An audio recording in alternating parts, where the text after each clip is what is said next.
Hi there, my name is Jonathan Baumgart. I'm the CEO of Atomic Consulting. Today I'd like to speak with you about regulatory capital in the foreign exchange or Forex trading industry.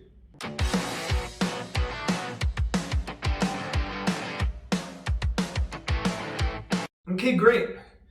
So, like with many of these videos, I think a good starting point is to provide you a definition of what capital is as it relates to Forex and CFD regulation. Okay, so the way that you can understand capital is it's simply money that has to be put into a bank account, usually in the country that's offering the regulation, and must stay there for the entire time that the broker is active and holds a license. It's as simple as that. And if you're a little bit familiar with regulation, you've probably even heard of different licenses referred to by the type of capital that's needed. For example, in Cyprus, a license that's commonly referred to as STP is also known as a 125K license. And the reason is that if you want to get this license, part of the requirements by the regulator in Cyprus is that you must deposit 125,000 euros in a local bank account. It's as simple as that. There's really not more to what it is. However, I also think it's important to understand why capital exists. So that's what I'm going to discuss next.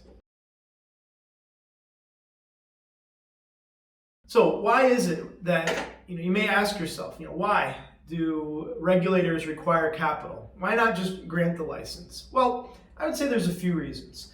The first reason is it's a filtering mechanism. It's a way to show if a broker is serious about the business. And that's good for the end user or the trader. Why is it the case? Well, if you're just giving a license to any company without the capital, there's going to be a lot of brokers that will qualify for that. So one way that you can filter out a financially solvent company from another company that isn't is to ask for some upfront money. Because, 125,000 is a fair amount of money, and keep in mind that's one of the lower capital requirements. You do have places like Mauritius where it's only 33,000, but in other regions it can go up to $1 million. So capital is, first and foremost, I would say, is a way to filter out financially solvent brokers from those who simply don't have a lot of money. Because, I have this discussion with a lot of clients and I say, if you want to get a license in this particular region, you need this much capital. And often the feedback I hear is, oh, well, we need to speak to our investors. So as you can see, it helps the, an investor or the end user, because a company that wants to get this license has to be able to put up or to, demonstrate that it is financially solvent. Secondly, I think it just, it's kind of a subset of the first, but it helps to weed out brokers that aren't serious from others, because if you are a startup company and you don't have this kind of money yet, well, you can't get the license, right? And that also means it's less work for the regulator. I mean, they don't want to spend their time reviewing a startup company that maybe has 10 accounts and wants to get a license. I mean, to get to obtain a license and go through the process is a lot of work for both parties. It's work for the applicant, the broker applying, because a lot of documentation is needed, and it's also work for the regulator because they have to review all the documents. They have to make sure it follows the rules set out by law, and that takes time. And with many regulatory bodies, there's a committee, they hold a meeting. I mean, this is very time consuming. So a great way to only focus on the brokers that are serious is to ask for some capital up front. That will at least help to weed out those who are serious from those who are not.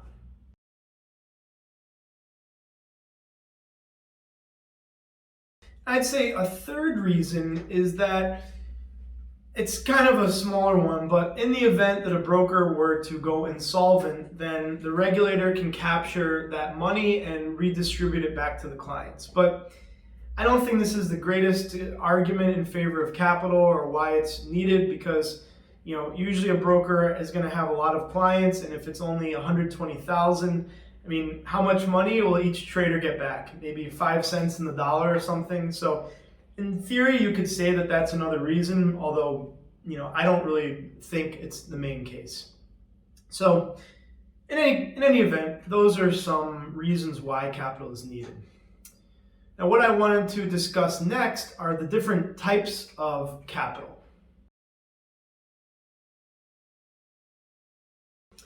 So you may not be aware, but there are different types of regulatory capital, and it varies from region to region to region.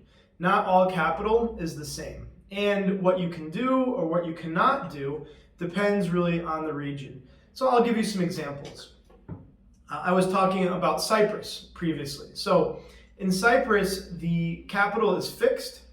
If you want to get, let's say, the STP license, it's 125,000 euros, and then the market making license is 730,000 euros.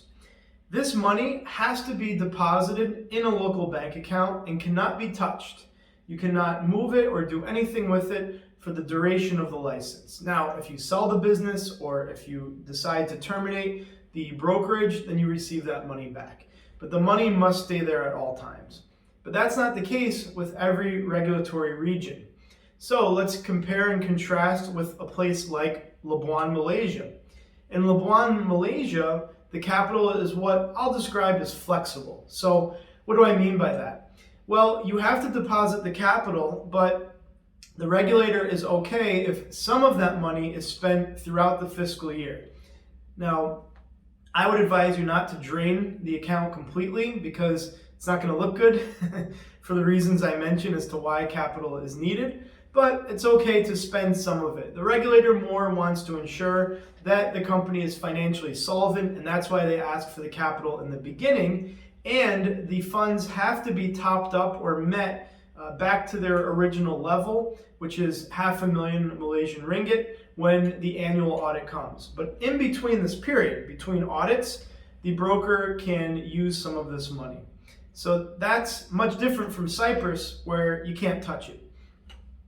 You also have, in a place like Vanuatu, something completely different. So I'll let you in on a secret. There are many consulting firms that will refer to the $50,000 in capital in Vanuatu as just that, capital. The truth is, it's a government bond, which is not capital and operates differently. So, like I mentioned, it's often described as capital, but the truth is it's a bond, and a bond behaves much differently. A bond means that you're going to get money at some stages, which isn't actually the case in Vanuatu, and that when you shut down the business, you may or may not receive these funds. Now, if you want to understand more about how that works, I can talk to you about it. Please contact our team. We can give you more details. But just bear in mind that it is not capital, and it's much different from all the other regions. And as a final point, and it's why I made this video, because the capital really varies in regions, you have a place like BVI, the British Virgin Islands. So BVI is different from everywhere else we described.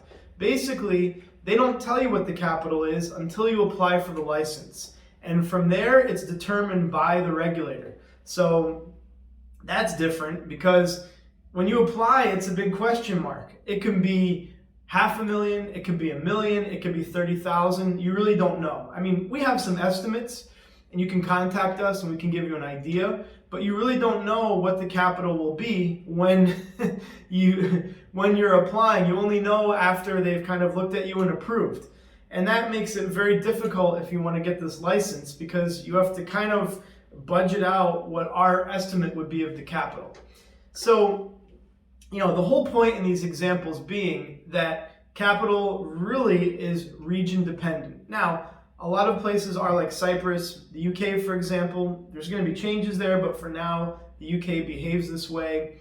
Mauritius, Seychelles, more or less have fixed capital, but those are only a few of the regions that operate this way. So I hope from this video you can see that you really need to understand the regions and know what's required. And for that reason, if you want to apply for a license, if you want to get a Forex broker license, then it's imperative you work with a company that is familiar with the nuances and ins and outs of each region. As I've described, it really changes and is dependent on the region. Now, I will say that there are many firms out there that can do this, but we are very competent in understanding, as this video demonstrates. So if you want expertise on getting a license and you want to know that you've partnered with a company that truly understands how this works, then we are the ones that you want to get your license from.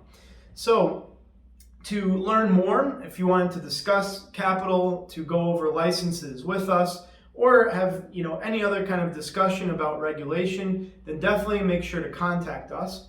And I hope you enjoyed this video. So if you did, check out our subscribe button. Make sure to subscribe so you can get updated whenever we post a video. And as a final thought, if you have a question, don't be afraid to ask it in the comments. I will make a video if I think it's relevant. I am more than happy to further explain and share my knowledge about regulation and other parts of this industry.